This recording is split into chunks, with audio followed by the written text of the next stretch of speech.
তো থেৰাপি কৰিলে কাৰ কেঞ্চাৰ হ'ব নিদিয়ে? যিকেইজনৰ থেৰাপি কৰে।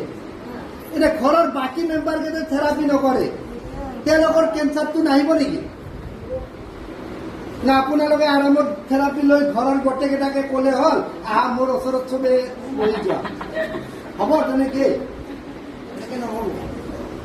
পাইছেনে বুজি কথা? তো আল্টিমেটলি থেৰাপি চবকে দিবই লাগিব যদি কেঞ্চাৰ ল'ব নালাগে, আৰু নহ'লে কাৰ কি হ'ব কোনো নাই।